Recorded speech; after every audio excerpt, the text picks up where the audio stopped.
Now, I have made one statement. There is suffering. Suffering makes us introspect, isn't it? Now see, suffering is a great blessing. Though we may not like it, but it's a fact of life. What are the benefits of suffering? Number one, suffering helps us understand the value of that thing.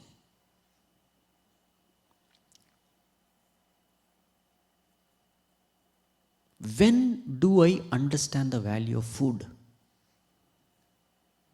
I understand the value of food only when I have gone through the suffering of hunger. Hunger, that suffering makes us understand the value of food. In the modern time, children have no value for food because they did not know what is hunger.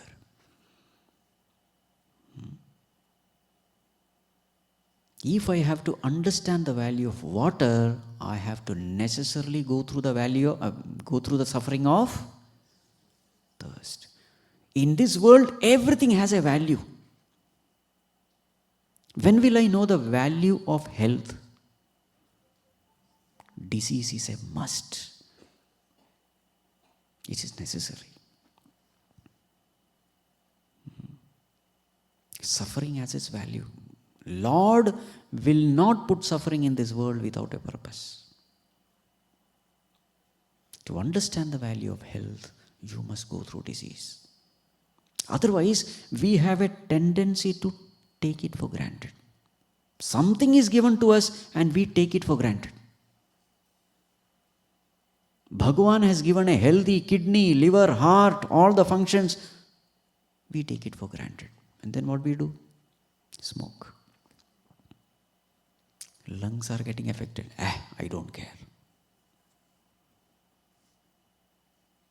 Then when something happens to lungs, then there is regret. Again we enter into drinks. What is that organ which fails? Liver. You see? I understand the value of a thing only when I lose that thing. Or I suffer from the absence of that thing. So therefore suffering is absolutely essential. An orphan alone knows the value of parents. A healthy family is necessary for the growth of the child, physically, emotionally, intellectually. A healthy family setup is necessary.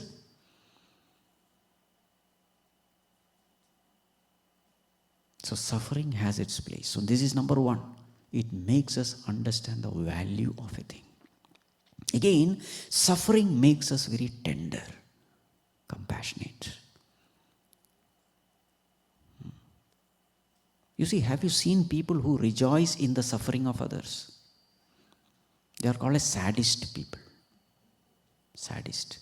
When the others are suffering, that gives them enjoyment. They love seeing others suffering. Now the cosmos has its law.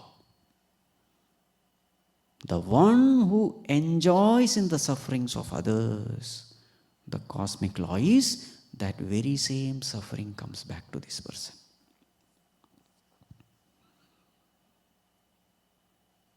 Then what will happen? In that suffering, in that misery, that stone heart becomes tender, becomes soft, becomes sensitive. Next time when that person sees somebody suffering, he's not able to stand. Now his suffering is becoming my suffering.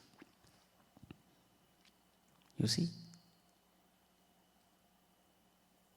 When I have gone through a particular suffering, when somebody suffers that, I start feeling it. Then that heart becomes a sensitive heart. How did that insensitive heart become sensitive? Through suffering. You see the important value here?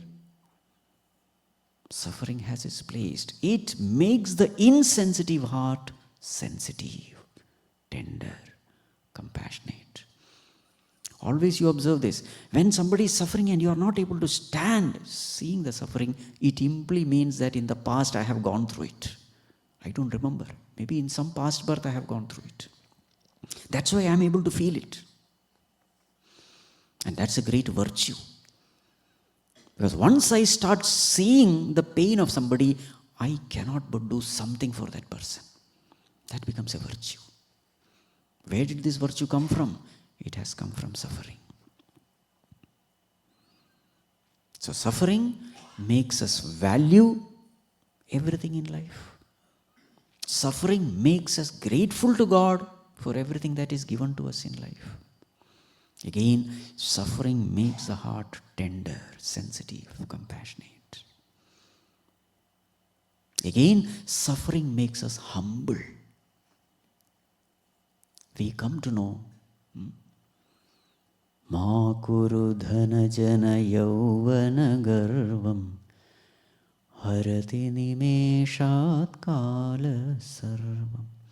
Don't be proud of your dhana, jana, yauvana, youth, wealth, power, influence. Harati nimeshat kala sarvam. The time principle will just take it away from you in no time. So when suffering comes, I become humble. I become a nobody. I come to know that whatever is given to me is not mine. You see? Again, suffering makes us introspective. These questions come only when we suffer in life. Who am I? Where have I come from? What is the purpose of life? How to get rid of this suffering? Is there some purpose in life? And it is this suffering which finally culminates in mumukshutva, the desire for liberation. Why is there a desire for liberation? There is a desire for liberation because I am miserable in my present existence. You see? So therefore, suffering is a great blessing in disguise. It's a great blessing, though we may not like it. A person is completely reformed through suffering. Greatest sinner becomes a saintly person through suffering. Yes. So that is why Bhagavan has allowed measured doses of suffering in this world. What do you mean by measured doses? How much ever that Jivatma is needed, that much dose is injected. It's all a measured dose. How much suffering is necessary, how much that Jivatma can take so that he is reformed, only that much is given.